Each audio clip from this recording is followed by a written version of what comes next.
Srivita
madam, good morning.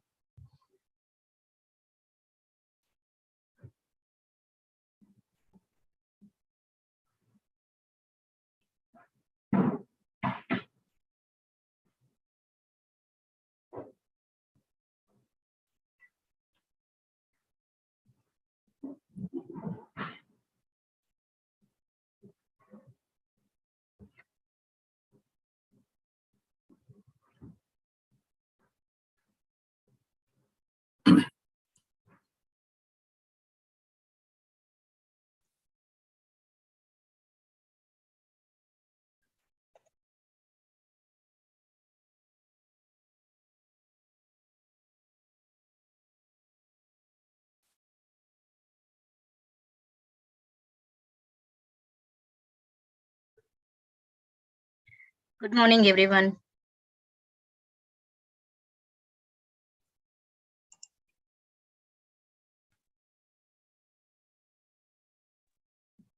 Good morning, all. Good morning, Srividya ma'am. Good morning, Ravi sir. Good morning, sir.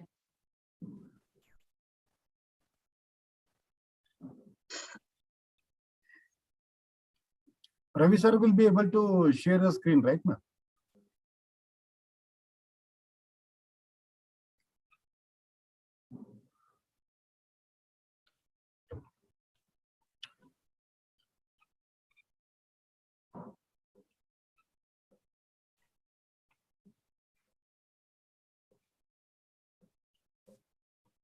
I have a query.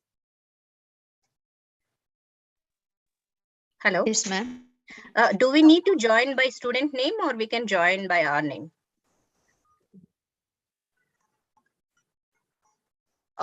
You can join by your name. Okay, thank you.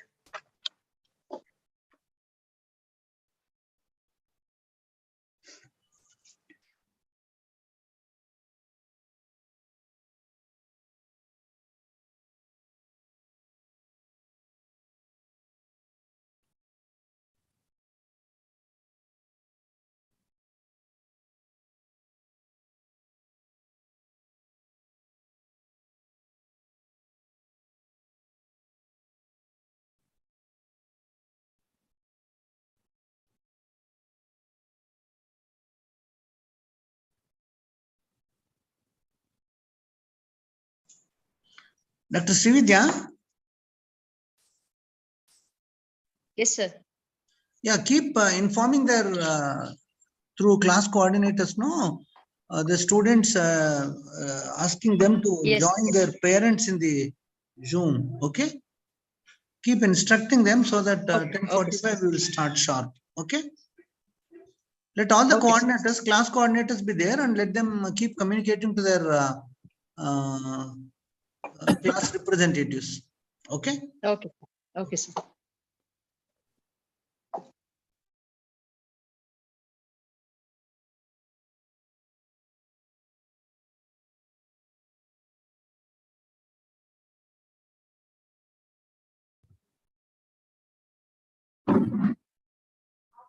No, do they have it? No.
వచ్చేసి 16 జనం వచ్చేసి students 8 వచ్చేసి 4 parents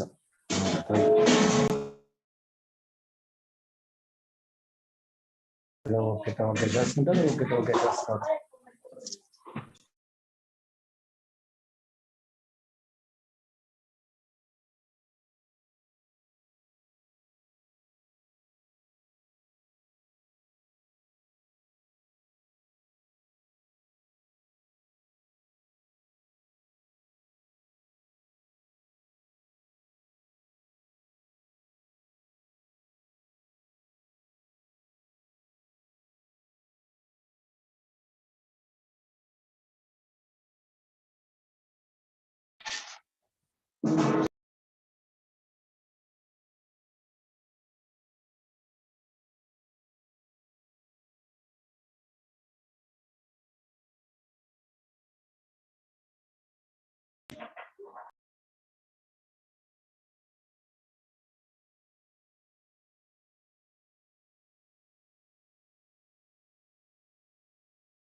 Good morning, sir. I'm Noman's mother.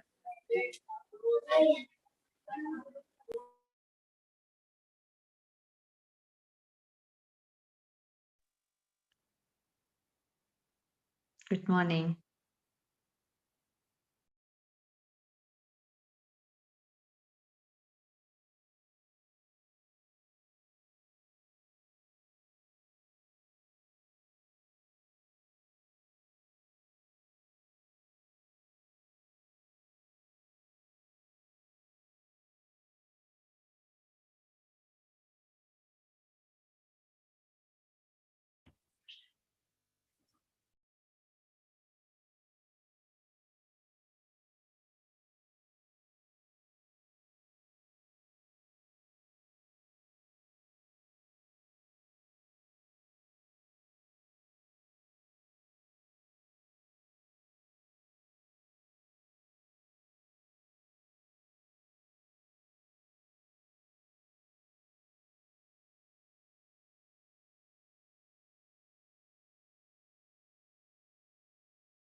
Good morning, one and all.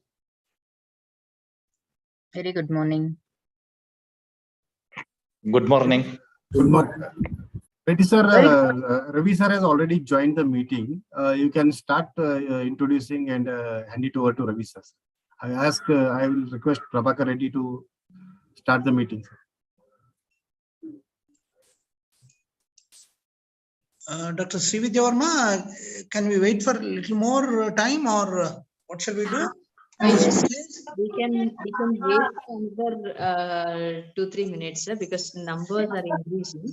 Yeah, Around 90 have joined, sir, 88. yeah, but we are expecting our number is 300, 400 right? plus. Correct. Our number is 400 plus. Yes, yes. We will wait for a little more time. Yeah. Okay, sir.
Sir, voice is not audible, sir.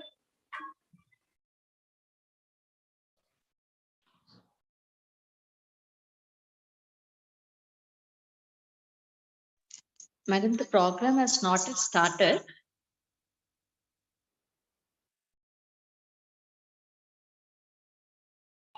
Okay, ma'am.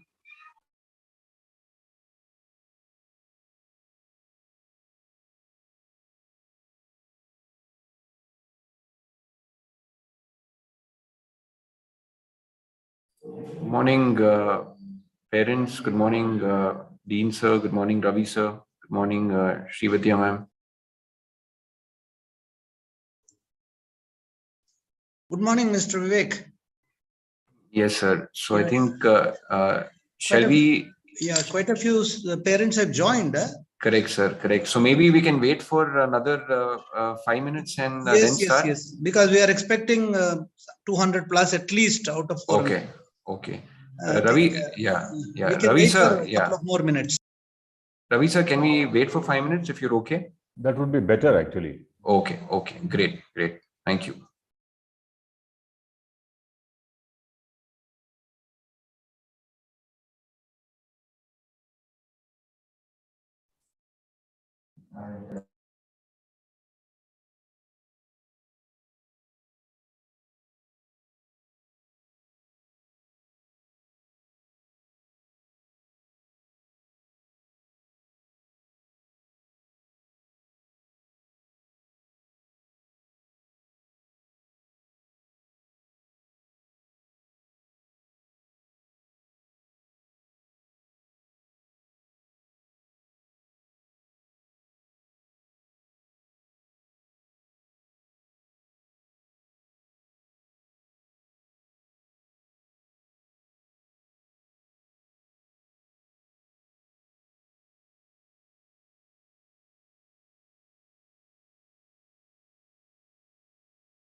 라착 때 미니라이트 야스타 laptop गया वो सब और यहाँ पे मैं उन लोगों का sorry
Mr. Vivek, we'll start exactly at 11. Yes, sir. That's what. I think Yeah, that we'll should do, be- sir. Yeah, that should be yeah. good enough. I think Yes, sir. by the time some Correct, more correct. add and Yeah. Yes, sir. We'll start at 11, sir. yeah, 15 minutes should be good enough Done, sir. as far as the Yeah. delay is concerned. Okay. Yes, sir. Right, sir.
Good morning to all the allied parents.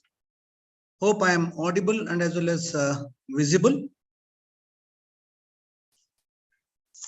Yes, sir. We can see you and hear you as well. So good morning to all the allied parents. Sorry for taking your time off today. Last Saturday we scheduled. In fact, it did not go well due to some technical issues, and sorry for all that. On behalf of entire leadership of CMR University, our Honorable Chairman Sri K.C. Ramurthy and our Honorable Chancellor Madam Dr. Savita Ramurthy, Honorable Vice Chancellor Dr. Trishta Ramurthy, Pro Vice Chancellor Dr. Sanjay Jain, Registrar Dr. R. Praveen, and entire team, my colleagues Dr. Sri Vidya Verma and all other fellow professors, and Mr. Vivek, the head CCC team, and Professor Ravichandar, Director Training. I extend a warm and hearty welcome to all of you. Thank you for your precious time, which you are going to spend with us for about an hour or 1.5 hours time from now on. I'm sure this 2021-2025 batch is a special batch for all of us, and we were eagerly looking for these students to join us, and I'm extremely thankful to all the parents who have trusted us and put their children in our institution in CMR University for their career, for their professional growth. I'm sure trust us, we will ensure that we will come to your expectations, and we have a lot of things to do for this particular 2021-2025 batch, keeping a new education policy in mind. And we have got a lot of things planned for 4 academic years from now on. And we thought we will take even the parents into confidence when we are driving all these activities through this special batch. So this is one such session which is very crucial and important. We keep interacting with all the parents in the coming days too. And I request all of you to pay attention, and please see to it that you keep your mics in switched off mode so that the presentation will go nicely. And Professor Ravichandra, Director Training, will take you through this session. In fact, I have done one session on Thursday for students.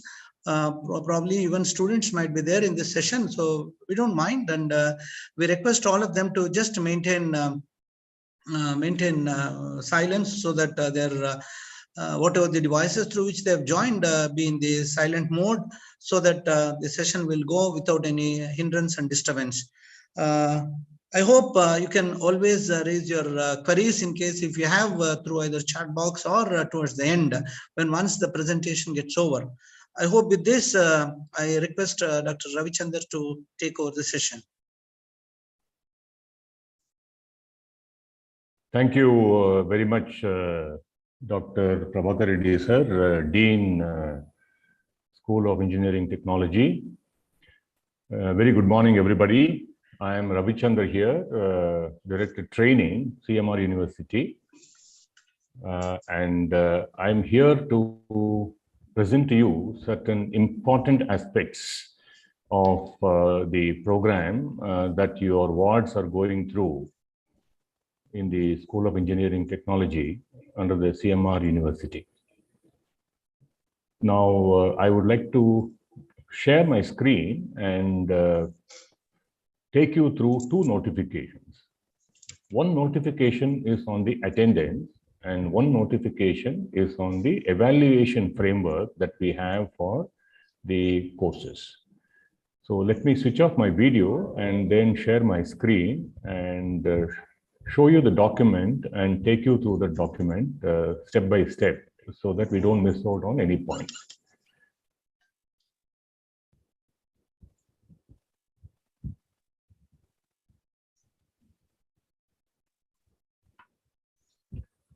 All of you are able to see my screen. You can also respond on the chat box. Yes, Ravi, sir, we can see your screen and we can hear you as well, sir. Wonderful. Okay. The first and most important thing that I would like to talk about is the notification on attendance.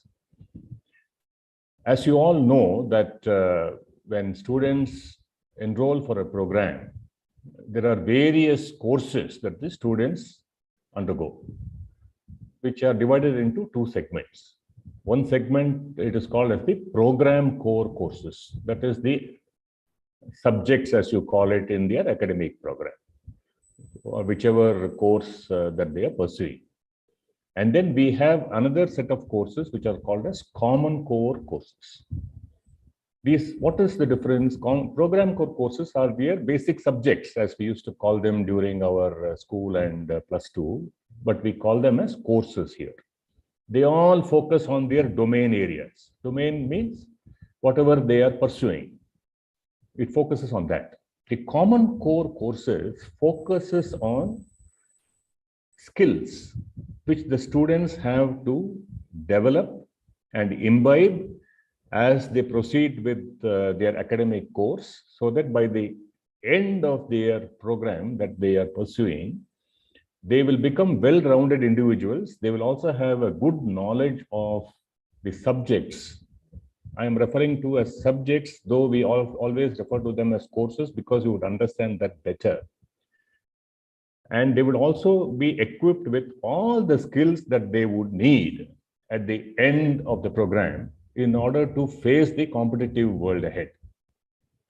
We are trying to prepare the students on both ends, on their domain areas as well as on the skills that they would need in order to be successful in life. And under the common core courses, we also have credit courses and graduate requirement courses. We will go through all this as we proceed with these notifications. And in all these courses, it is very important that the students attend all the sessions and they get the minimum attendance in all these courses. Attendance is considered as one of the most important criteria because unless they attend to their classes, they will not be able to have a good grip on their subjects or the courses. That is one. And another thing is, unless they are able to attend the classes, they will not be able to get their doubts clarified. They will not be able to be in line with what their faculty and the trainers have to share with them. Now, not only this, linked to the attendance, there are various things that the university looks for. Like, unless the students have certain minimum percentage of attendance, they will lose their eligibility for certain things. That is what we are going to see now. What is the importance of having that minimum attendance? And by minimum here, we say 85% attendance. Let us say for a course, we have got 100 hours of classroom hours or lab hours all put together, we have 100 hours. We expect that the student should have attended a minimum of 85 hours in that course. That is what we mean by having a minimum of 85% attendance. And this is expected of them in all the courses they undergo in each semester. Now, what happens if the students do not have this 85% attendance? You know, obviously, the first thing that they would lose is they will lose touch with the classes. If they keep absenting themselves for a couple of classes and then they come to the next class, they'll not be able to catch up. That is the practical aspect of that. But then there are also other aspects which we should be very mindful of. What are those? You know that, at the end of every semester, the students have to take up what is called as a semester end examination. And the short form that we normally use in the university is SEE. That is the final exam that the students appear for at the end of every semester. Now, that will be the first casualty if the student does not have the 85% attendance, which means that if a student does not have the 85% attendance in a course, that student will not be able to appear for the semester end exam. That is, he or she loses the eligibility to appear for the semester end exam. So what is the repercussion if they don't appear for the semester end exam? Obviously, that course has not been completed. Unless the student appears for the semester end exam and gets the required percentage of pass mark, obviously we say that that course is not complete. What happens then if the course is not complete? Automatically, that course becomes a backlog course. So when a course results in a backlog, then there are further repercussions to that. You may be aware that at the end of every semester, a student is eligible to get a grade certificate. When can a student collect a grade certificate at the end of a semester? When the student completes all the courses successfully in that semester, only then a grade certificate is awarded to that student. So when there is a backlog in a course, because of the fact that the students lost the eligibility to appear for the semester end exam, because of not having the minimum attendance, then the course is incomplete, and if any one of the courses in the semester is not completed, then the student is not eligible to get a grade certificate. And instead of a grade certificate, what will the student get? The student will get only a grade card. So the direct impact of not having the 85% attendance in a course is the student will not be able to appear for the semester end exam. And because the student has not been able to appear for the semester end exam, that course results in a backlog. And suppose there are about 6 to 7 courses in a semester, even in one of those courses, the student is not able to appear for the semester end exam, and due to which the course becomes a backlog course, the student will not be eligible to get a grade certificate, but the student will be getting only a grade card. Once the student gets a grade card, that grade card remains with the student forever. Subsequently, even if the student is able to clear that course, the university will not issue a grade certificate for that semester. They'll only have that grade card forever. So that is not a very good, sign for that student, because tomorrow when the student presents the credentials to anybody, for that matter, when they go for a placement or something, when they say that I have got, let us say in my 8 semesters, I've got grade certificates for 6 and I've got couple of grade cards, that doesn't actually, give a good impression to whomever the students is presenting his or her credentials. Okay. So there is a serious impact of not having the minimum attendance in a course, as you can see. Then the next point that we should bear in mind is, as I said, when there is a backlog course and the student loses the eligibility of getting a grade certificate for that semester and gets only a grade card, the primary aspect that you should see is that in a grade certificate, there will be something called as a semester grade point average, which is called as SGPA. This SGPA is calculated and it will get reflected in the grade certificate, because all the courses have been completed, the SGPA can be calculated. But when there is one course where there is a backlog, obviously the SGPA cannot be calculated. So when a grade card is issued to the student, the SGPA will not be reflected in the grade card because there is a backlog in a course. That is the second point which you should bear in mind. The third and very important point is about participating in placement drives. You may all be aware that CMR University has got one of the most, efficient placement department headed by Dr. L. Lakshminarayanan. He has given a promise that any student who comes into CMR University and passes out of the program with full eligibility in all the courses, that is, they have got their all the semesters completed successfully with grade certificates without backlogs. He says that every one of them, before they leave the campus at the end of the program, will have a placement offer in one hand and a certificate for having completed the program in the other hand, right? So when a student has got a backlog and there is he or she does not get a grade certificate, gets a grade card. So students having backlogs may not be or will not be eligible to participate in these placement drives. And for your kind information, I would like to tell you that some of the best companies come into the CMR University campuses. Over 80 to 100 companies, top companies, the names of which you will be well aware, they all come to our campuses in search of good students to absorb them into their companies. So those students who do not have the eligibility because they have a backlog, they may not be able to participate in these placement drives. This is another, point that you should bear in mind. And the third point, which I would like to tell you is, as you know, that when there are backlogs in courses, naturally the semester is not complete, and at the end of the day, the program is not complete, right?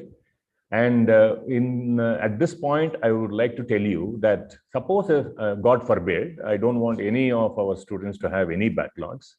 But in case a student has got a backlog in their first semester, let us say, they will be able to take up this and complete it only in the next odd semester. That is, if a student has got a backlog in the first semester, they can take this up only in the third semester of the next year. If they have a backlog in the second semester, they can take it up only in the fourth semester of the next year, and so on. So you can imagine, suppose a student has got a backlog in their seventh semester, then they'll have to wait for one more year for the next academic year to come and for the next odd semester to come in order to complete that course in whatever way, whether it has to be re-registered or they have to reappear. We will see about that little later. Then they will lose a year. So they will not be able to complete the program within the prescribed number of years. So this is the sum and substance of this first set of points that we would like to present to you about the importance of about being mindful of having the minimum of 85% attendance in every course in a semester. Now, further, we should note that when the students have to re-register for a course, we'll see what is the difference between re-registering for a course and reappearing for a course. These two are different. I will take you through that in detail when we talk about the notification on evaluation. So in case the student has to re-register for a course, they have to do it, as I said, only in the next academic year in the odd or the even semester as applicable, depending upon where the backlog was. What it means is, if the student has to re-register, the student will have to redo the course again. They have to take up all the classes, they have to do all the assignments, and they have to ensure that they get the eligibility in terms of attendance. They'll have to ensure that they get the eligibility in terms of the internals. Here, we have used a term called as continuous internal evaluation. We will see what that means and get the eligibility in order to again appear for the semester and exam. Here, you must remember one thing, that in that semester, let us say, for example, the student had a backlog in the first semester and had to take it up in the third semester. In the third semester also, the students will have 6 or 7 courses pertaining to that semester. So this will become an additional burden for the student to again do some other course of some other semester. That is one problem. Another issue is there is also an issue from the side of the university. Like, for example, many students have got backlogs in different courses. We'll have to arrange to conduct classes separately for them, and we may not be able to put them together with their first semester counterparts, and due to which the student have to probably remain after the college hours, or they may have to attend the classes during weekends, holidays, Sundays. All these issues would also crop up. So the student has to be very mindful of this. So when a backlog happens, there are so many complications, which it is best avoided, right? And then, if you see the next paragraph, we are also talking about maintaining attendance consistently throughout the semester. Why do we say this? Some students who are actually, this happens with bright students, who feel that, I can study, I can pass, and I really don't need the help of the faculty. But it is not only about passing, it is also about the other ramifications that it has, as I said earlier. So what they do is they could miss some classes initially, and they could still say that, anyway, 85% only is required. 100 hours, 85 hours, I'll anyway attend. Towards the end of the semester, I'll make it up. But what happens is, when we, drop the lists of eligible students who can, for example, participate in placement drives, we may suddenly drop that list in the middle of a semester. We won't wait till the end of the semester. So what happens to those bright students, especially who can manage without classes? Initially, they absent themselves and then they want to make it up later. And let us say during the 7th semester, a company wants to come in for a placement drive, let us say during the middle of the semester, maybe say end of September or early October. There will be a notification we receive from the placement department saying that please send us the list of eligible students who have got a minimum of 85% attendance in all the courses. So suddenly we'll draw a line on a particular day, let us say on 7th of October, and say that, okay, we are drawing up the list as on this date, and we will check who are all the students who have the minimum eligibility in terms of attendance to participate in the placement drives. good students lose out on this because they don't maintain that kind of consistency. They will fritter away, or they will make use of this 15% cushion, and they will use it for all, not very important purposes, and they could lose out an opportunity on a very important thing. So we always request and suggest to students that they should have a lot of consistency when they are attending their classes during the semester, and not fritter away this 15% cushion, which is actually given to them to meet certain unforeseen contingencies. God forbid, they don't feel well on a particular day to attend a class, or there is some very important occasion or event at home which they have to attend and they are not able to come to the college. For such purposes, we give that 15% cushion, but they should be using it very, very judiciously, very carefully, and not fritter it away, because there are other implications. Just by losing their attendance, they could lose out on many things. Now, as I was saying, when the placement department asks us to send an eligibility list to them in order to present to the companies who come in for the campus placement drives, it is not that, only attendance becomes a criteria, right? The companies who come in also may have certain other criteria based on which they are prepared to look at the students for the placement drives. And one such criteria could be that the student should have no backlog. And this is normally expected of most of the companies who come into the campus. They say that we would only like to look at students who have that minimum attendance and who have no backlogs in any of their courses and their semesters. So those students who don't measure up to that criteria, that is, who have no backlog, those students will get eliminated from that list, from the list of students who we forward with that 85% attendance criteria, because the placement department would also be checking with the school to tell them which are the students who have backlogs. They will get removed from the list. And again, the companies could also have another criteria, which is they should have secured certain minimum marks across the semesters. We spoke about semester grade point average, right? Semester grade point average can be calculated and reflected only in the grade certificate because all the courses have been completed by the student in that semester. Then semester on semester, we calculate the cumulative grade point average, right? Suppose a student has got out of, in the first semester, they have got, let us say, X as the semester grade point average.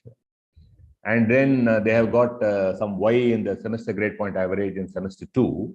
Both put together, the cumulative grade point average is computed. So this CGPA, which is cumulative grade point average, gets reflected in the grade certificates only from the second semester onwards. In the first semester, you can see only the semester grade point average. From the second semester onwards, you can see the CGPA also mentioned in their grade certificate. And remember, if they get a grade card, neither the SGPA nor the CGPA will get reflected in the grade card, right? Because one or two courses are incomplete because it has resulted in a backlog for whatever reason. And we'll see more details of that as we see the notification on evaluation. So these companies could also have other criteria where the placement department has the criteria of 85% attendance. The companies coming into the campus could have other criteria of having no backlogs and having a minimum cumulative grade point average at the end of, let us say, 7th semester or 6th semester of 6.75, so that, when the placement drive starts during early 7th semester, they should have this minimum of 6.75 grade point, cumulative grade point average in order to be considered for placement drives, right? And then, last but not the least, we also say that the student should be responsible for his or her attendance is recorded in every session by the respective faculty. Why do we say this? Because there could be some confusion. Like, for example, there could be two students with the same name and also with the same initials. But you must remember that the university also offers, or rather, they will issue an official email ID, okay, which ends with @cmr.edu.in. Every student will get an official email ID issued by the CMR University. Now, even if the student's name is exactly the same, like, for example, there are two Sridhars with the same initial N, still their email ID would be different. We'll ensure that they get a unique email ID. So students have to ensure that their name is correctly captured and their email ID is correctly captured. Why I'm also insisting upon email ID is because, especially in online classes, all the Google Classrooms are created only with their email IDs. And if their email IDs will always be unique. And the students should ensure that their names have been captured properly, email IDs have been captured properly, and they should only use their official email IDs for all official purposes. They should never use their personal email IDs, right? And wherever these classes are conducted, they should also, especially online classes where it's very difficult to monitor the students because they may not put the video on and they may be just logging in and moving out of the system. It can be easily found out because faculty could be calling out their names and asking some questions and all that. And if they find that they are not attending the classes at least for 75% of the duration of the session, they may not be eligible for the attendance. So when they are logging into the session, it is not only for the sake of attendance, it is also for the sake of learning. And one thing I would like to mention here, that now your wards have come to a very professional course. It is no more that they are in school or they are in their +1 or +2. They have come to a professional course. And they have come to a professional course not to just pass that course or to just get the attendance. It is to learn and to understand and to gather knowledge so that tomorrow they will be able to become professionals in their careers. So they should have the thirst for knowledge and they should be attending the classes for the sake of gathering more knowledge and information, which can be supplemented by them with home study, going to the library, referring to the books and so on. So though we keep talking about ensuring that they are attending the classes for this percentage, that percentage and all that, these are all requirements that the students have to adhere to be able to avail all the facilities that are offered by the university on the one hand. But on the other, they should also be accountable for their own actions. They're all adults now. I think most of them are all above 18 years of age. They have their voting rights. They're all adults. They should be responsible in their own lives for their own actions.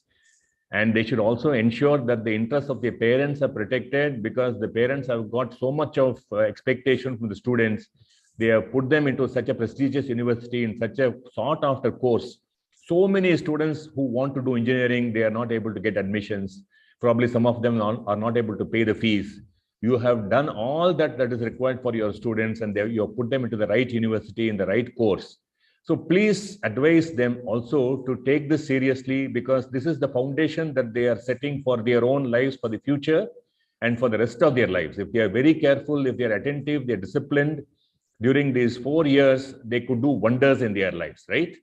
And last but not the least, I would also like to mention that we have got an ERP. ERP means Enterprise Resource Planning for the academic industry, which is called JUNO, J-U-N-O, as you can see on the screen. This ERP captures every activity of the student while he or she is doing the program. How many sessions he or she has attended, what are the assessments and tests that they have taken up, what are the scores that they have got. All this is captured in the ERP, and every student, when as I said, they get a email ID that becomes their login ID for their ERP. And they get to see their own personal dashboard. When they log into the ERP, the dashboard opens up and the student can see all their activities, how much attendance they have in which course, what scores they have got in the assessments and so on. So as parents and guardians, I would request you to also look into their dashboards and see how your wards are performing. And if you find something amiss, you can always, talk to your wards and find out what is going wrong. Why is this falling down? Why is your attendance coming down? Why is your assessment marks coming down? If you take these kinds of corrective actions, it will always help the students to catch up so that they can redeem themselves and they can make up. The earlier you do this, and very regularly if you do this, you will be helping your wards to make better progress and do well in their courses, right? And last but not the least, since students, though they are adults by age, they still have the mindset of children, okay, because they're just out of school and +2 and all that, and they may be still playful. And maybe, some of their friends say that, okay, I'm not going to attend the session today. Why don't you please stand in for me? And they call out the attendance. Why don't you just do a proxy for me? Okay, this happens very frequently in school, and it is taken very lightly by the faculty also because they are all children. But now they are adults, they have come to a professional program, and the university looks at it very, very seriously. So in case any student tries to do this, actually they are not really doing a favor to their friend, right? Because when they are encouraging their friends to absent themselves from sessions and try to stand in for them and give attendance to ensure that they get their 85%, they're actually doing a disfavor to their friends. So the students should remember that it is not a great thing to be doing this. And in case they are caught doing this, the university looks at it a little seriously, and the student giving the attendance on behalf of the other may lose the attendance himself or herself. Okay. So this has to be made very clear to your wards. I'm sure none of your wards will be doing this. You're all good students. So we believe in that, but it is my duty to tell you that, the university looks at this a little seriously, and so let them not attend this. Okay. So with this, we come to the end of this notification on attendance. If any of you have got any questions on this, you're free to ask me before we proceed to the next notification, which is on the evaluation framework. How we evaluate, the assessments that are taken up by the students during the course of their program in various courses. And there is also an eligibility criteria in order to appear for the semester end exam, not only the attendance, but also, as I was talking about the CIE marks here, we will see in detail what this CIE marks mean when we talk about the evaluation framework. I can give you a couple of minutes to ask any questions before I proceed on to the next notification. Do you have any questions, please? I just wanted to check. You mentioned on the Juno thing, right? Yeah. Yes. Is it a link already provided to students, or how is it? Sorry. Yes. You will be given an application or a URL through which you can access the ERP, and you can log into the ERP and look at the dashboard. Hello. Hello. Hello. Have I answered your question? You will be given a link to the ERP. ERP, right? Directly to the student email ID. Yes. Then you will get the login screen where you will have to log in with the user ID and password. Every student will have a user ID and password, and only they will be able to see their own performance. Okay, sure, sir. Thank you. And I would, as a parent, I would request you also to be in close touch with this and, log into the ERP and see how your ward is performing, and take corrective actions as early as possible so that, they can be on very comfortably on the rails. Because, when you, if you do this very, once in 15 days or once in a month or a couple of months, then it's very difficult to make up. Regularly and as early as possible, if you keep doing this and as regularly as possible, it will be very easy for them to catch up in attendance or lost marks in assessments, etc. Because there is eligibility in both. Yeah, sure. Yeah, thanks. Yeah, thanks for the question. Any other question, please? Okay. Sir, I would like to ask about the cumulative grade point again, please. Yeah. We will talk about more in detail now as we talk about the evaluation framework, right? Okay, sir. I'll explain in further detail what it means. Okay, sir. Fine. Thank you. So shall we move on to the notification? Good morning. One more question. Sorry. Yeah. Hello. Yes, please go ahead. Sir, actually, from university side, you have started the college 2 months back. From CET, my daughter joined in December, end of the month, in January 15th. Yes. And how about the attendance for that difference, sir? Whenever she joins from that day onwards, it starts, sir. Yeah, good question. Very good question. Yes, sir. Yeah. I'll answer your question. Yeah. If there are late admissions, we don't penalize the students for the sessions not attended. Great, sir. Yeah. Okay. Hello, sir. Good morning, sir. Hello. Yes, please. Thank you. Yes. Thank you. Most welcome, sir. Most welcome. Good morning, question. sir. Yes, madam. Please go ahead. Sir, what about the portion, sir? Already before my son joined, he joined on 3rd of January. Yes, madam. Before only college started. Yes, madam. And what about the portion, sir? How? Yeah, the student, since they have joined late, they'll have to work harder, obviously. Yes, sir. And the faculty are always available for them throughout the working hours of the college. They can always go to the faculty and ask for any doubts that they have. Yes, sir. And the faculty will help the students. Absolutely, there is no problem about it. You are going to give the classes before January or what, sir? You mean to say the missed classes, is it? Yes, sir. Missed class, sir. Already because of after a second round of CET, only college has started, sir. Correct. So he missed a lot of classes. Ravichandra sir. Probably the dean can answer this better. Let me Yes, answer sir. to that. Yes. Madam, what happens, no, the government of Karnataka, when they start allotting the students first allotment, second allotment, third allotment, it just keeps on happening. Yes, but there is some deadline for us. Actually, the entire session would have started sometime in first week of August as per AICTE norms, as per UGC norms, but it delayed so much. So we had to take a call and start on a particular day. And any student joining little later than that, they can always take the notes from the teacher, and they can also take the help from the teacher for explanation, so that they can help you to cover whatever they have missed. So that generally happens. But from second semester onwards, everything will go in a fixed mode. Like commencement day, closure day, all that will be fixed because that will be in our control. So I don't think your son or daughter would have missed much because we have started on 29th, but 3-4 days we have started only with orientation, and only from 3rd January the actual classes would have commenced. So not much would have been missed. So don't worry, he can always approach the teacher and take the help, whatever the subject he or she wants. Okay, thank you very much. Okay, thank you.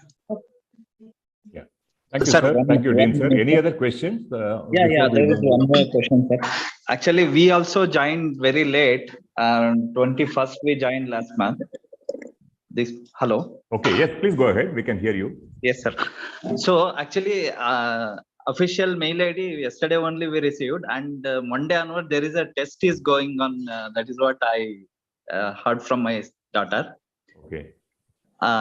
So I think they didn't prepare anything. Can I have some more time to just to get the track into line? Yeah, again, this should also be answered by the dean only. Sir, I'll answer to that. Sir, the schedule is fixed when once we commence our classes. That is, calendar is fixed. So a lot more activities would have been planned in the entire semester based on certain fixed curriculum, fixed calendar. Okay. Yeah, fine, sir. We will only see how best we can help him out, but let him take a chance by taking the help either from the teachers or from his or her friends and so on. And this is only one component. There are many other components. Somewhere we can make it up. Don't worry. Yeah, please kindly support us in this regard, sir. Sure. Don't worry. We will take a call towards the end. Okay. Yeah. Towards the end, we'll take a call. Meet there also, sir. Sure. Thank you. Yeah. Thank you, Dean, sir. Any other questions, please?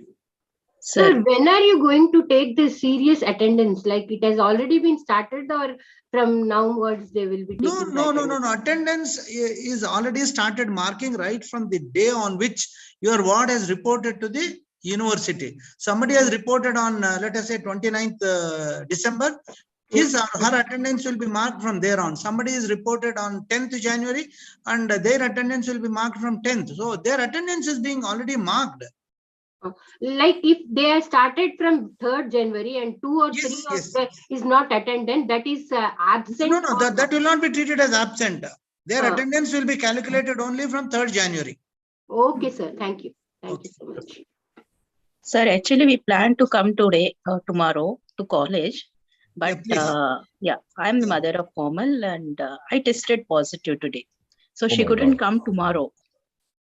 Yeah, very sorry to hear that, madam. In that case, how can you help us, sir? Please recover from all the COVID issues and all. If your ward is becoming all right by test time, at least you can send your ward is okay? She is okay. She got a negative, but I tested positive. Okay, then your ward can come and start attending classes. And they have test from 9th onwards, and let her take the test. But the attendance, sir, in this pandemic, we can't do that. No, that attendance, how can you calculate it, sir? She couldn't come to the classes. Attendance part, we will take a call towards the end. In case if anybody needs bit of compensation, that can be done towards the end. So let me not assure anything at this juncture, because let other serious students do not become relaxing and try to take that route. So I will consider only as and when there is a need. You can just come back to me after 15 or 20 days and let me just see what best can be done at that moment. If she has got reasonably good attendance, we will not worry much. And last working day and all, we know how much more time we have, how much she can recover or he can recover. So all that we'll take a call time to time. Don't worry, madam. At this juncture, let us not worry much. Okay, thank you. Let us Thank you. hope for good health and maintain good health so that they will maintain their attendance as well as routine performances in the class. Okay. Okay, thank you. Thank you. Thank you. Any other questions, please? Can we proceed to the next? Sir, we can take questions perhaps towards the end. Okay. No, I thought on this attendance.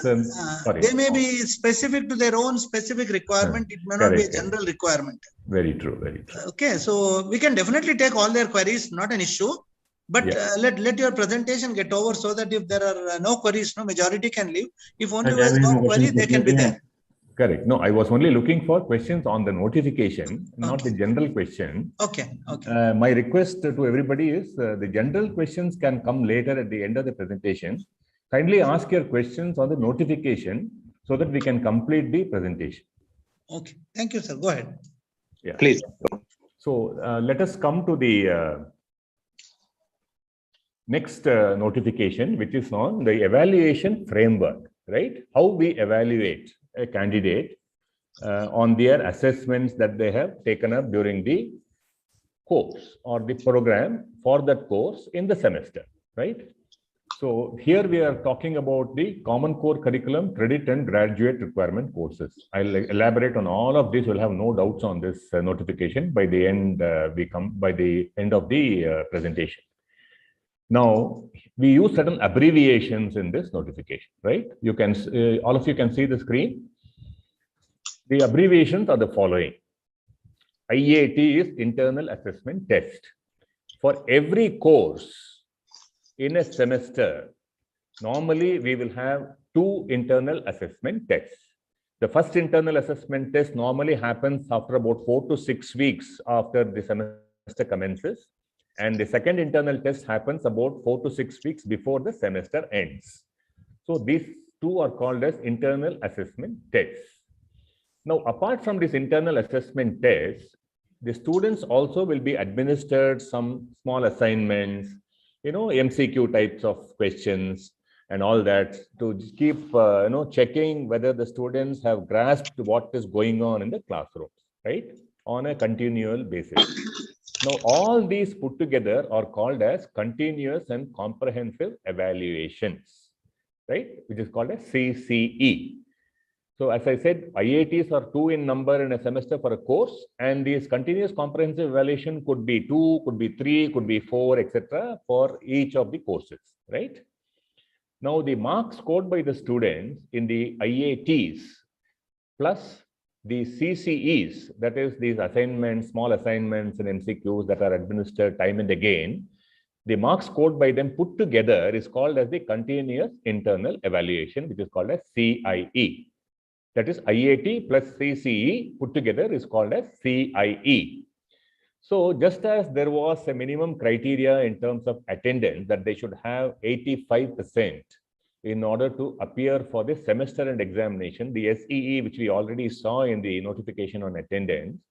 Similarly, in the continuous internal evaluation, which is actually the marks of IAT and CCE put together, we expect the student should have 50%, 50, in order to be eligible to take up their SEE, which means that in order to be eligible to take up their semester and exam, they should have the eligibility both in terms of attendance, which is 85%, and they should have 50% in their continuous internal evaluation.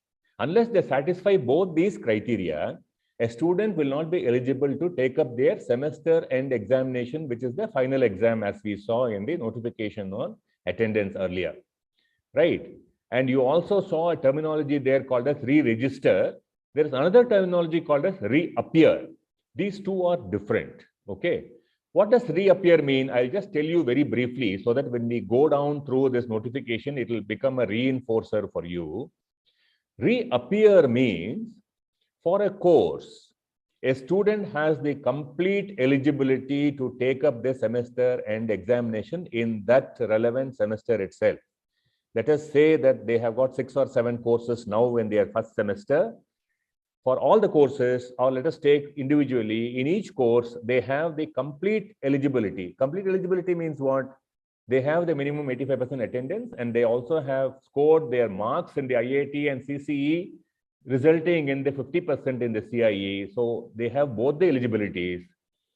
They either appeared for their semester and examination and did not get the minimum percentage, which is actually 40% there, or they did not appear for the semester and exam itself, because of which they did not clear the course. That will result in a backlog for which they'll have to reappear in the next relevant semester. If they have a backlog in the first, they'll have to appear for it in the third, in the next academic year, in the third semester, as I said, right? That is what reappear means.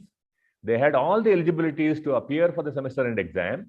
Either they didn't appear, or they appeared and they didn't get the minimum percentage, which is 40% in SEE as against 50% in the CIE, because the average total, grand total marks should be 45% average CIE and SEE put together. So when they could not clear their SEE or did not appear for their SEE, they'll have to reappear for this course in the next relevant semester, that is third for the first semester backlog, fourth semester for the second semester backlog, and so on, as I said. Now, what does re-register mean? Re-register is slightly different from reappear. In the case of re-register, when they don't have an eligibility to appear for their semester and exam, because of either of the two criteria is not satisfied or both the criteria are not satisfied, that is what 85% attendance they may have, but they may not have the 50% minimum marks in CIE. 85% they may not have, but they may have that 50% marks. Either one of these or both of these criteria, if they don't satisfy, then they are not eligible to appear for their semester and exam, right? Then what will happen is they'll have to re-register for the course. While if for reappearing, they have to just pay the examination fees and appear for the course. In the case of re-register, what happens, they'll have to join their juniors. Third, if they are already, in their third semester and they want to re-register for a course of the first semester, they'll have to join their juniors in the first semester. There would be a new batch already come in. When these students move to their second year, already in the first year, new students would have come in. So if a student had a backlog in the first semester, they had to take it up only in the third semester, and that course they'll have to join their juniors, which no student will feel comfortable. So for re-registering, they'll have to pay the entire fees for the course as it is applicable in that semester. We could have revised the fees, and by the time they come to the third semester, they'll have to pay the revised fees. They'll have to attend all the classes. They'll have to get the minimum attendance. They'll have to write their internals, the internal assessment tests in 1 and 2. They'll have to take up all the assignments under the continuous comprehensive evaluation and put together, get the minimum 50% in CIE, and then only appear for the semester and exam. You can understand how difficult it is to re-register and how painful it is, this kind of backlog. So under both reappear and re-register, we call them as backlogs. If you don't complete the course, either because you had the eligibility, but you didn't appear for the SCE, or you appear for the SCE, didn't get the minimum marks, or you had to re-register because you didn't have the eligibility in your SCE. In both the cases, the courses are called as backlogs, and you'll have to take it up only in the relevant semester of the next academic year, right? Now, next abbreviation is GR, which is actually graduate requirement. None of your students have got graduate requirement courses in their first semester. So we really don't have to go into the details of this. I'll just tell you only the difference between the other courses, common core courses and graduate requirement courses. The other, we have got two types. One is the credit course, okay? So what they are undergoing now, they are undergoing two courses, which is one is design thinking process and another one is oral and written communication in their first semester. Both of these courses carry credits. But in the case of graduate requirement course, which will come later in their semesters, they don't carry any credits. But it is a graduate requirement. As the name itself says, unless you complete this course by having the minimum 85% attendance, you will not be able to graduate from the program. That is, at the end of the day, they will not be able to say that I have completed the program, because if they have a backlog in the graduate requirement, they'll have to complete it as a necessary requirement for the program, right? Now, coming to the next two terminologies, I think you're already aware of this. What is SGPA and what is CGPA? And there was a question from one of the participants in the audience saying that how exactly is this SGPA and CGPA calculated? I will dwell on this as we proceed further on this notification. Now, this entire notification talks about only, all these what we have seen above, and this will become a reinforcement for you as we quickly go through them, right?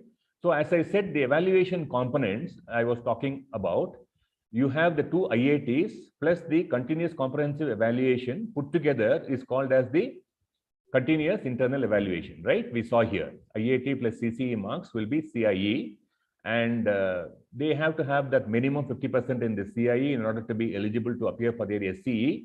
And the eligibility for SCE comprises of two factors. One is the 85% attendance and the 50% marks in their CIE, right? And put together the marks in CIE and SCE, the average is called as the grand total, and they should get a minimum of 45% in order to say that the course is complete. But one more point I would like to emphasize here is, in order to get their SGPA reflected in their grade certificate, which they are eligible to get when they complete all the courses in the semester, they expect that they should have at least a semester grade point average of 5. Though we say that 45% is enough in order to say that the course is complete, as you know, the overall average should be 50% in order to get the SGPA mentioned in their certificate. Okay, I'm just mentioning this in passing, and we'll go into this again as we are going through this document. So the evaluation framework, we are only talking about these two courses which they are undergoing now. Both are credit courses. One is the design thinking process, which carry 2 credits. The moment you see 2 credits, you will know that this course is for 30 hours, because for every 15 hours, we give 1 credit. Okay. This design thinking process is a very, very unique course which is not offered by many universities. This exposes the students to situations where they will be able to understand the problem and come with innovative solutions. Their brains are trained to think out of the box, so that they will come with solutions which in normal thinking process, we don't arrive at such solutions, very practical solutions. And this approach can be applied by the students in any walk of their life. So this helps the students to be equipped at, with looking at problems in a different light and coming out with solutions which have not been thought of by any normal people. So this is the module that they are going through in their first semester for 2 credits. And this is a module which, a course which is offered on the workshop mode. That is, a section of students are taken, and then they undergo this design thinking process workshop over a period of 1 week, comprising of about 30 hours. And then they don't go through this course at all for the rest of the semester. It is not something which is offered in terms of 2 hours per week on week for 15 weeks like that. A section of students are picked up, and then they undergo a rigorous workshop, and then we complete that in that week. And then in the next week, another section of students are taken up. Okay. And the evaluation criteria looks like this. There will be an IAT, as you know now, which is an internal assessment test 1 for 25 marks. This 25 marks is scaled down to 10 marks. That is, if they score, let us say 25 on 25, it will be shown here as 10 on 10. And IAT 2 is also conducted for 25 marks. That is also scaled down to 10. The average of both these IATs are taken, column B plus column D divided by 2. So it is totally evaluated for 10 marks, right? And then, as I was saying about the CCE components, as you saw here, the continuous comprehensive evaluation components, as I said, these assignments, MCQs, etc. 3 of them are conducted for 5 marks, CCE 1, CCE 2, and CCE 3. And then at the end of the DTP, what they go through what is called as a jury or a viva, which is actually a practical, which is actually conducted for 25 marks. So all these CCE components, if you add them up, CCE 1, CCE 2, 3, and 4, you will find that the total of the CCE components is 40, right? And as I said, the CIE, which is the continuous internal evaluation, comprised of the marks scored by the students in their IATs plus the continuous comprehensive evaluation. So 40 plus the average of these two IATs come to 10. 40 plus 10 is 50 marks. So 50 is the total marks in CIE, and the student is expected to get at least 50% in order to say that they have cleared this design thinking process course. And in this course, we don't have any semester and examination. So what they are scoring in the CIE is the final marks for this course, which is only 50, right? And they have to get a minimum of 50% to say that they have completed this course successfully. Let us come to the next course, which is oral and written communication. As I was talking about what the DTP is all about, similarly here also we have 2 credits, which means, as you know now, this course runs for 30 hours. But this is not on a workshop mode. This is conducted week on week for about 2 to 3 hours, depending upon the number of weeks available in the semester, because we'll have to complete 30 hours. If we do only 2 hours per week, we may not be able to complete 30 hours.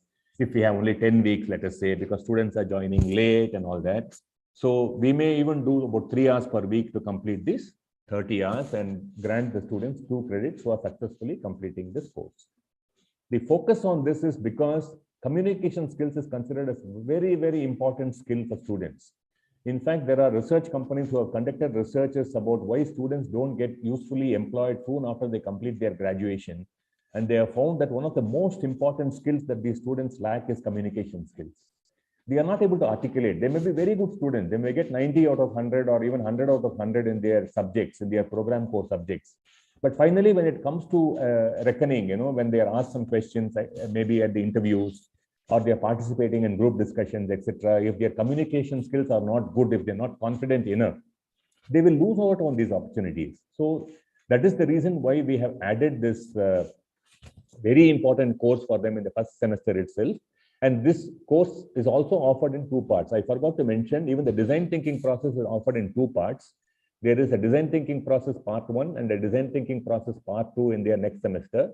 Similarly, in oral written communication also, it comes in 2 parts, OWC 1 and OWC 2. It's offered in over 2 semesters, right? So OWC 1 is what they are undergoing now.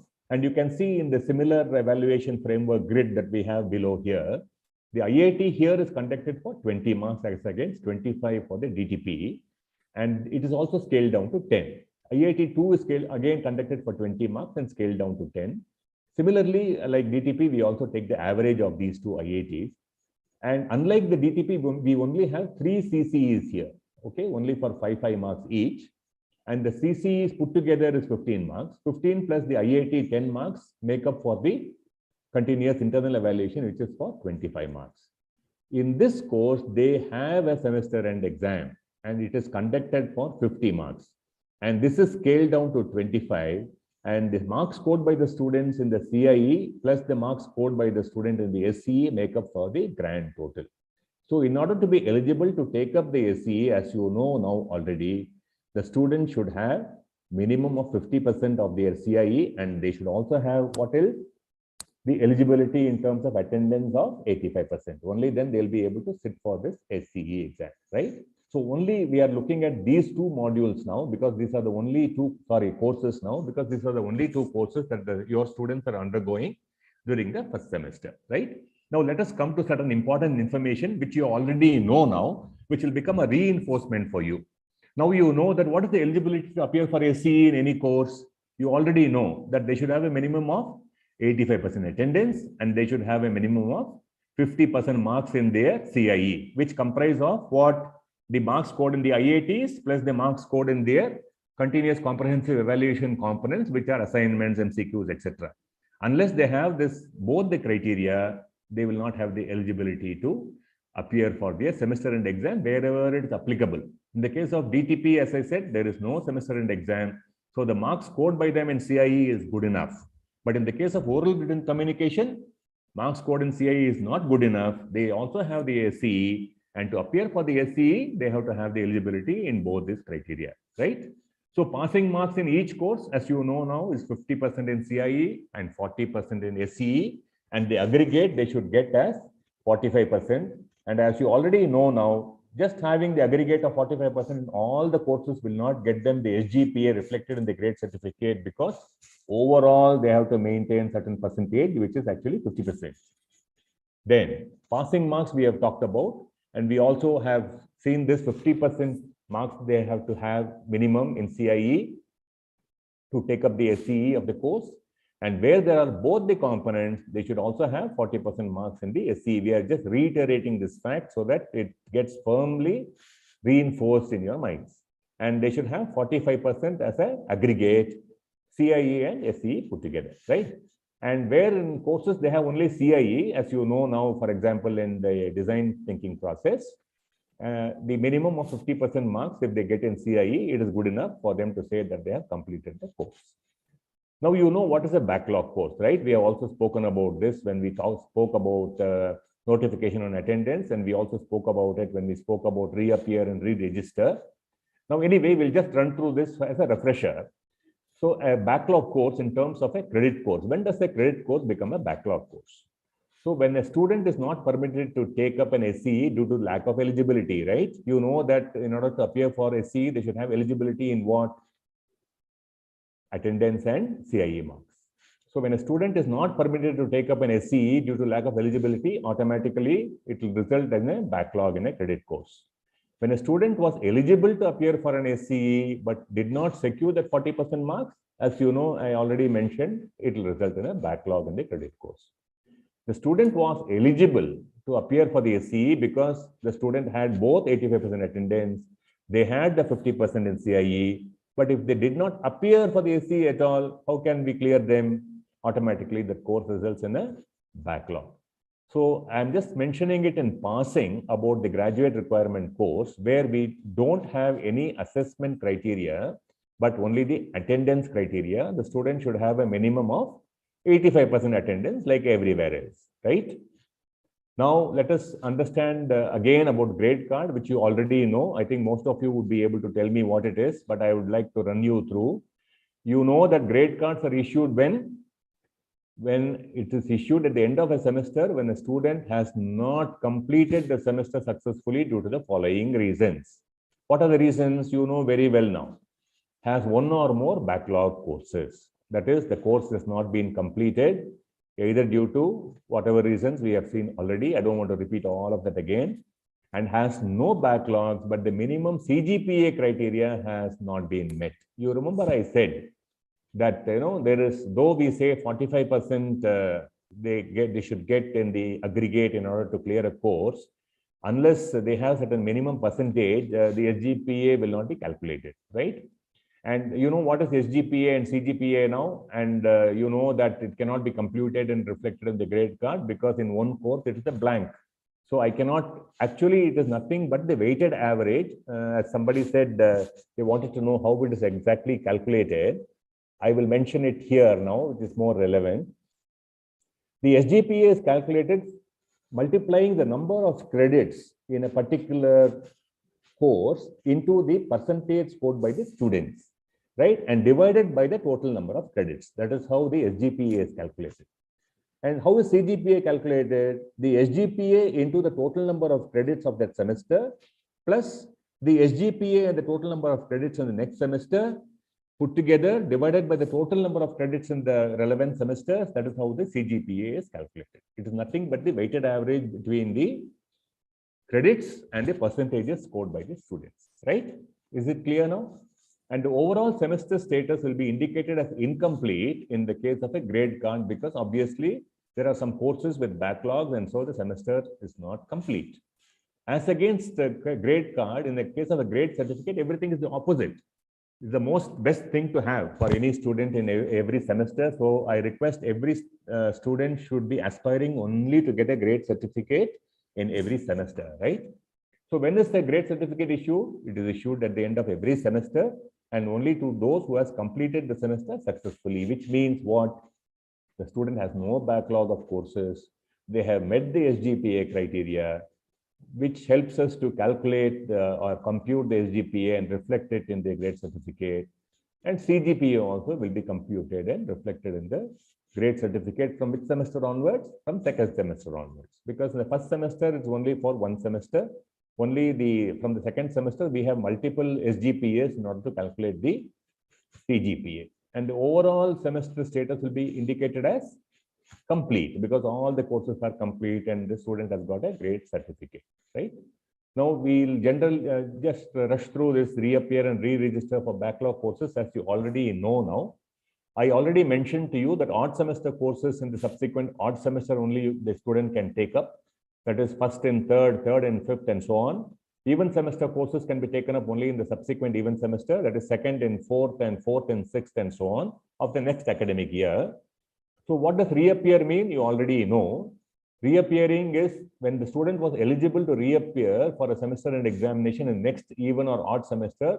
In what circumstances? Number one, they having the eligibility to take up the SCE of a course with 85% attendance and the minimum pass percentage in CIE 50%. Both the student had.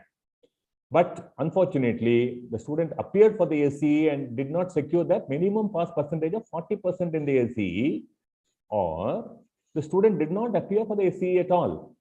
So in this case, what happens? It is incomplete. There's a backlog and the student has to reappear, right? So the student had the eligibility to take up the SCE of all the courses, appeared for the SCE and passed. However, student did not meet the minimum SGPA criteria. As I said, 45% is fine for saying that I've completed a course. But for computing the SGPA, they should have an overall average of more than 45%, which is actually 50%. Okay. And as I was saying, for GR courses, there's nothing called as reappear because the student only has to re-register for a course because the primary criteria for having completed a GR course is only 85% attendance. Now, you know what re-register means also, but let me just quickly run through this. Re-register means not eligible to reappear, but has to re-register for the course in the next odd or even semester as applicable, which means, as you all know now, the student must attend the classes again, log the required attendance with the their juniors, obtain the minimum 50% marks in the CIE, which means IATs and CCEs put together in order to again appear for the SCE. What are the circumstances under which this happens? For credit courses, the student does not have greater than or equal to 85% attendance, but has 50% marks in the CIE. Even then, they lose the eligibility, right? Has 85% more attendance in the course, but does not have 50% marks in CIE, even then they don't have the eligibility to appear for the SCE, right? And if they don't have both, then obviously they can't appear. So, which results in a re-registering. When they lose the eligibility to appear for the semester and exam, automatically they have to only re-register. They cannot reappear for the course, right? And for GR courses, if the student does not have the minimum attendance, then they'll have to re-register. There is no concept of reappearing in graduate requirement courses. Okay, and as I already mentioned, there'll be a fee involved to re-register for a course, and the fee payable will be as applicable as per the ongoing fee policy in that semester. If they have to pay the first semester fee in the third semester, we could have revised the fees and they'll have to pay only the revised fees, right? Now, last but not the least, I would like to show you what gets reflected on their grade certificates in terms of, when they score certain marks and what is the grade points that they get and what is the letter grade that they get, right? So if they score more than or equal to 90%, the grade point is 10. The letter grade they get is yes, and the level is outstanding. If they score greater than or more than 80 and less than 90, it is 9 and A plus, excellent. Greater than or equal to 70, less than 80, it is 8, A, very good. Greater than or equal to 60, less than 70, it is 7, B plus, good. Greater than or equal to 50, less than 60, it is 6, B, above average. Greater than or equal to 45, less than 50, it is 5, C, average. Now, you come to the last two rows where we talk about when the student has not made it to 45%. It could be for two reasons, right? It could be because, as you know, they were eligible, they could not clear the SCE or did not appear for the SCE, then they have to only reappear. They were not eligible to appear for their semester and exam itself, so they have to re-register. So where they have such courses, you will see F and RA mentioned for reappearing and F and RR mentioned for re-registering for the particular course, right? And in the case of graduate requirement also, we have got these grades and letter grades and all that. which is very similar to the courses which carry credit. Here only you have one last one which is different, where we say that if they don't have the minimum attendance, they'll have to only re-register, because as you know, for graduate requirement courses, there is nothing called as reappear, right? Otherwise, all of these are more or less the same. And here, if they score less than 45% in a graduate requirement course, because we don't consider the criteria of marks for graduate requirement courses, we still don't hold, and we still say that the student is okay, fine. We don't say they have to reappear or re-register, whatever. Of course, there is nothing called as reappear in graduate requirement. We'll say fair and we'll leave the student. But if they don't have the attendance, they'll have to re-register. That's it. With this, we come to the end of this document also. And I would also probably like to show you how a grade card or a grade certificate looks. If you have any questions on this notification and evaluation, you can ask me for the next couple of minutes, and then we will proceed and see how a grade card or a grade certificate looks. If you have any questions, please ask me. Next 2 minutes, over to you. I was clear on what I explained. You can also mention it in the chat.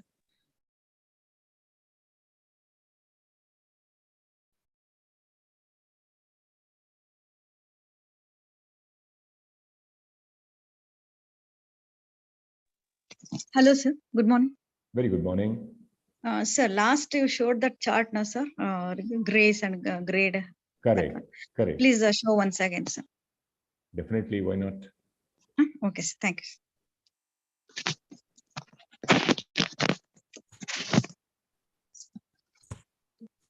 You can see the screen?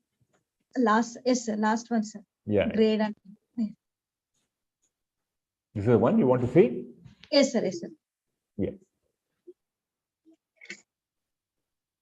We will be sharing with you this document. Don't worry. Okay, sir. Yeah, it is not that only now you can see it. We are going to send it to all the parents. Ravi sir, just 1 minute. Probably, I think what they want us to explain here is, see, a student who is getting finally after CCA component, internal assessment components, both of them put together, we call it as continuous internal evaluation component, and we evaluate it for 50 marks, and remaining 50 marks we will assess for their SEM examination. Correct. So both the marks put together, if the student ends up getting 90 and above, up to 100, 90, 91, 92, Correct. 93, the student will get 10 grade points, and in his marks card or her marks card, the letter grade specified will be yes. Exactly. Right. And it's if the percentage we are talking about. If that subject is carrying 4 credits, then when we calculate semester grade point average, 4 into 10 will be taken in the numerator. Similarly, some courses will have 3 credits and somebody will end up with only 8 grade point, getting between 70 and 79. Then that will be 3 into 8. So 4 into 10 plus 3 into 8 plus, let us say, 2 credit. If he is getting 9 grade points, provided if the student is getting any mark between 80 and 89. So 2 into 9, all those things will be taken in the numerator. Absolutely. Summation of all that divided by total number of credits in the semester. Correct. It may have 4 plus 3 plus 2 plus 3 like that, up to 21 to 22 credits. Then finally we arrive at semester grade point average. Semester grade point average. Yeah. Correct. So the student may just miss the grade point from 10 to 9, let us say, by not getting 90. Instead, if the student gets 89, he loses 1 grade point. So instead of 4 into 10 in the numerator in the calculation of SGPA, the student will get 4 into 9, which will be 36. So those are the critical things which student needs to focus more, and at every stage it will be known to the student, because when we compile, he or she will get where they will get. Will they get 92, 93, 94, 95? All of them will get only 10 grade points up to 100. So if the student gets less than 90, that is 89, then he just loses 1 grade point. From 10 to 9, he slips down. So that is where the student has to be very cautious. I think I have just thrown a little more light on that. Yes, very good. Calculated. Yes. Okay. I think you please Sir, carry one on, more- sir. one more Further, question. Yes. yeah, please. Okay. Sir, one more question, sir. Yes, sir. Yeah, please. Sir, these things are again going to be explained to the students once again. Yes. Any number of times. I've already done this last Thursday when I had explained, when I had taken 2-hour session. In fact, 2:30 to 4:30. I've taken this session. I have explained, and any number of times. Every semester we repeat this. Along with the changed regulations, plus all these things we will explain to the students. And if student has got any query, they can also approach their mentors, their class coordinators. Everybody knows, their heads of the departments, everybody knows. Not necessarily only dean has to explain this. Every teacher will know about this. Sir, these things will be shared, sir? These notifications? Yeah, it's all there in their handbooks. Okay, sir, okay. It is there in the soft form, not in the hard form. It is there in the soft copy form. Yeah, will be available in the email. Yes, it is there. Thank you, sir. Thank you. Okay, thank you. Thank you very much, sir. Thank you. Do we have any other questions? Morning, sir. Yes, please. Sir, actually, I'd like to bring to your knowledge, like some of the students are not confident enough to face their assessment on Wednesday. So, like, they're not able to understand the syllabus properly due to online classes. Okay. They're expecting offline classes if you would like. No, 7th onwards offline classes are starting, no? That is coming Monday. Like, actually, the problem is they're not, the time sufficient, their time is not sufficient for them to attend the assessment on Wednesday. So No, we see ours is a university system. It is not just a small school or something where we can left and right, we can change the schedules and we can do whatever we want. For example, 14th onwards, we have got design thinking team involving themselves in that particular training throughout the week, and we hire a lot of resources from outside. So many things are fixed based on these kind of schedules. Therefore, the schedule cannot be just altered that easily. It has got its own implications. So we will go ahead with our 10, 11, 12 examination, that is IIT 1. 7th, 8th, 9th, if any student has got any query, they can always interact with these subject teachers when they are there in the campus on these 3 days.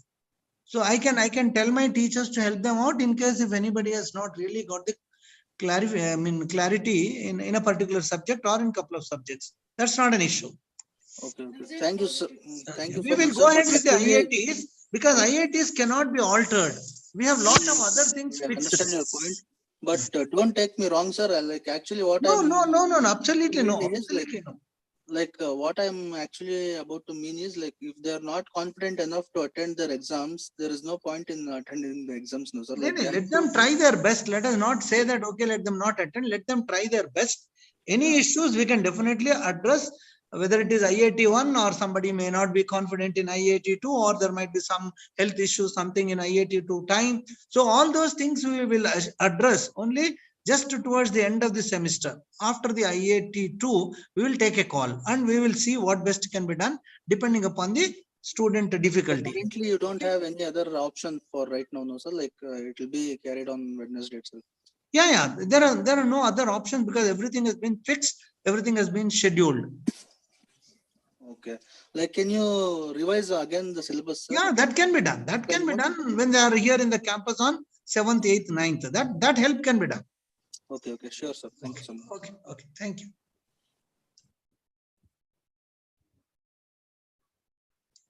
Ravi sir, you carry on, sir. Carry on.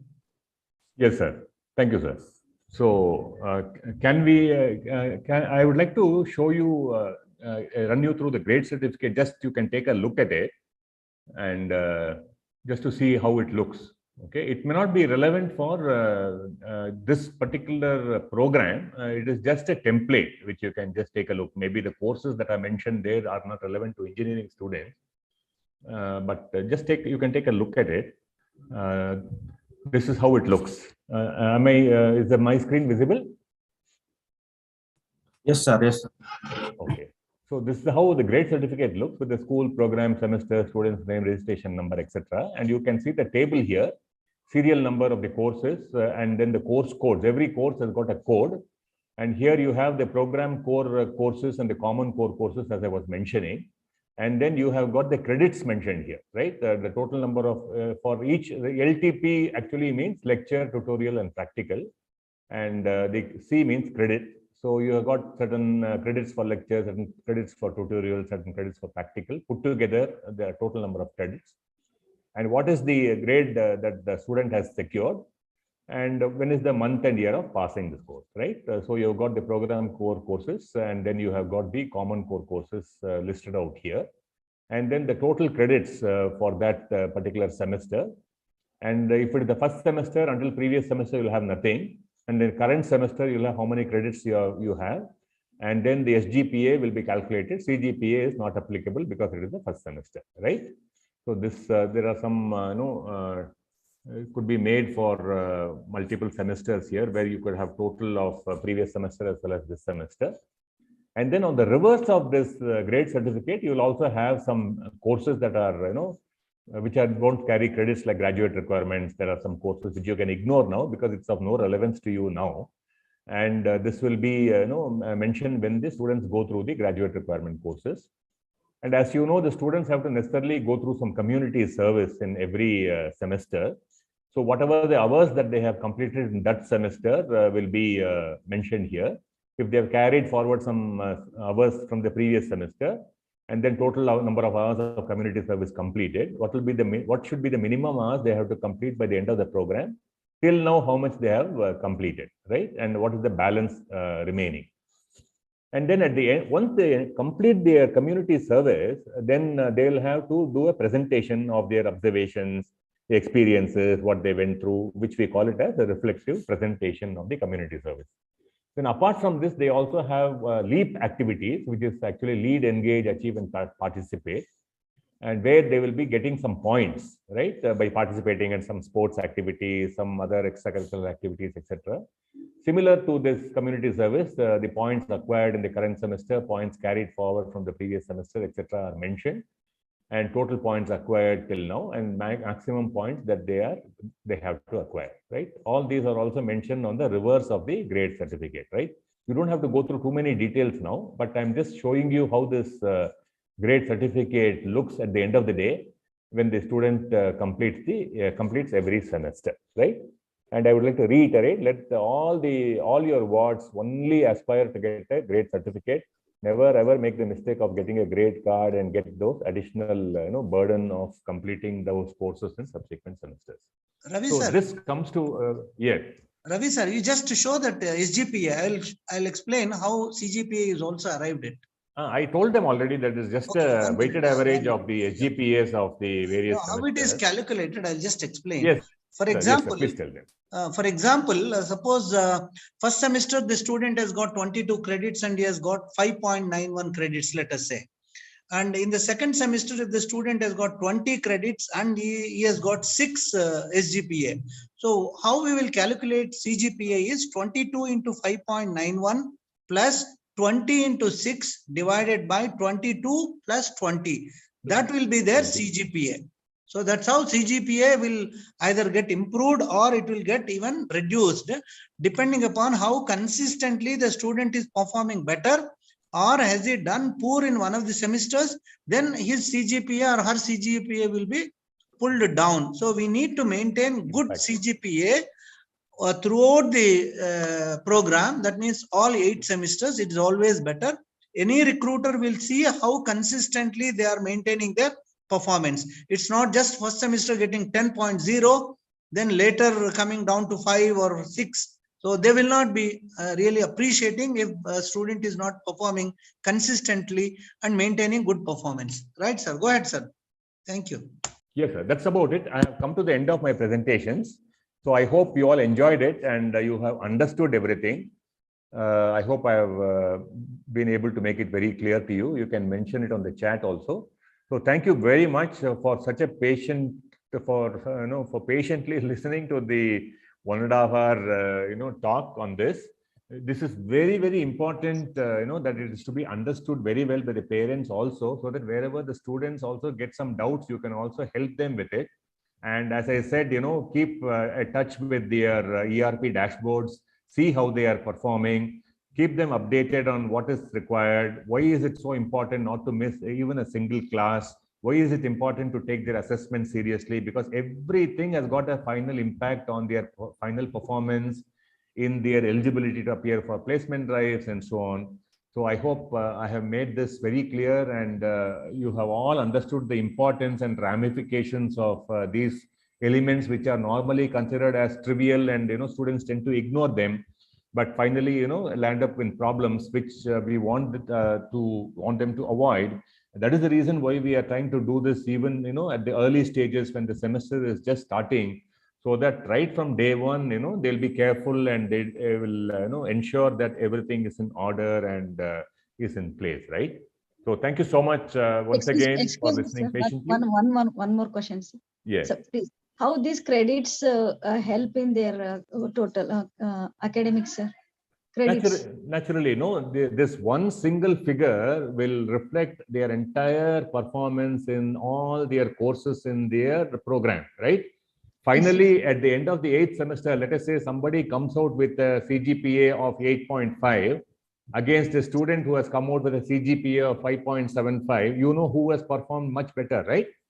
Okay, sir. And that is the result of all the accumulated SGPAs over the semester. That is what the dean also was saying, that if they are consistently performing and getting about 7 or 8 in every semester, then their CGPA will also be similar. Because the SGPA, since it is the weighted average of all the courses in a particular semester, where the grade into the credit is multiplied 1 by 1 and divided by the total credit, and they get the SGPA, which is done for each semester. And the SGPAs of each semester, they are multiplied by the number of credits of that particular semester divided by the credits of both the semesters or all the 3 semesters. That is how the averages are built up. So obviously, a student having a grade point average, a cumulative grade point average of 8.5, you can understand how that student has performed and how hardworking that student has been, as against the student who has got, let us say, only 5 or 6.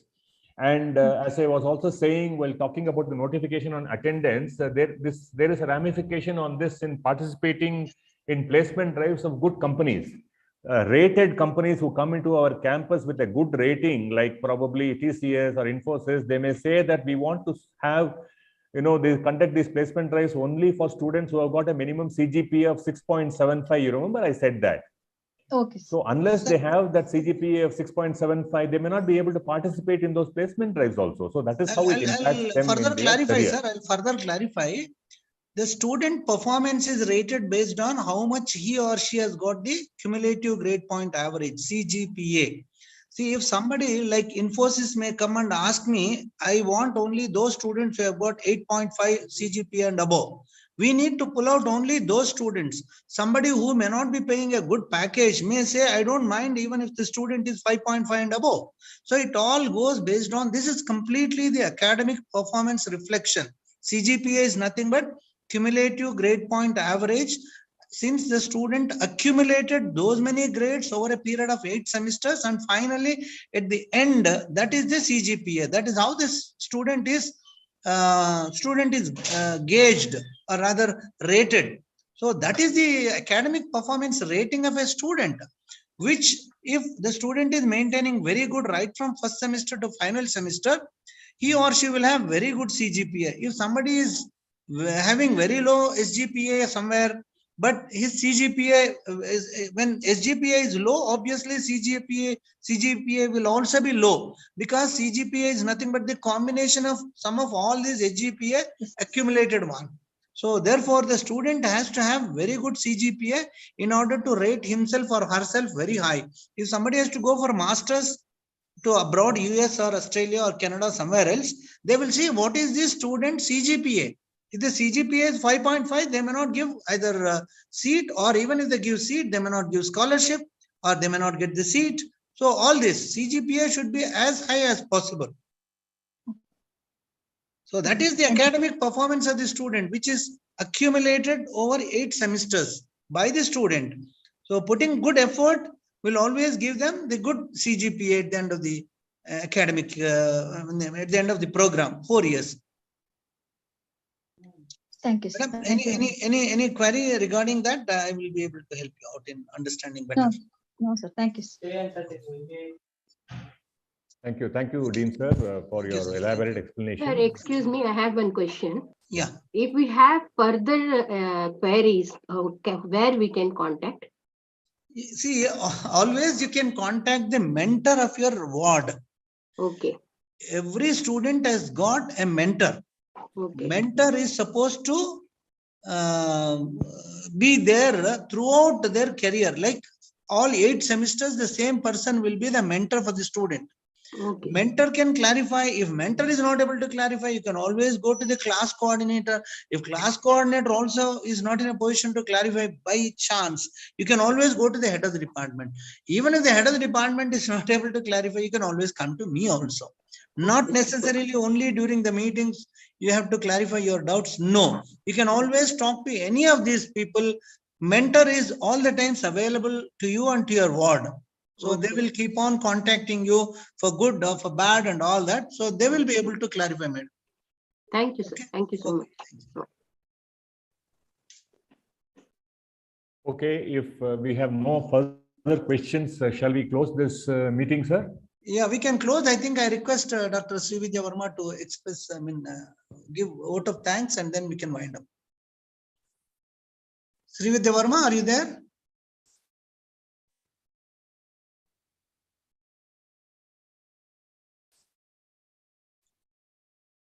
If she's not there, then probably I will conclude.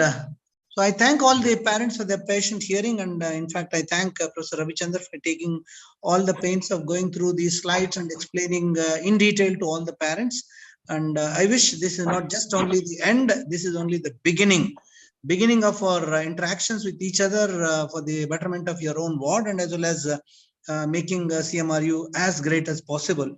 So I thank once again all the parents for their patient hearing, and I am really sorry. Last Saturday it was planned, but it did not happen. But today it went on well. I hope all the parents have enjoyed the session, and they would have understood what is expected from the university by the ward. And I request all the parents also to guide their children, so that our mission is finally, we will complete our mission at the end of 4 successful academic years. So thank you once again. Thank you, Professor Ravi and Mr. Vivek and all my faculty colleagues who are there in the meet, and all the parents and all the students who might have assisted their parents to be there in the meet. Thank you once again, one and all. Thank you, sir.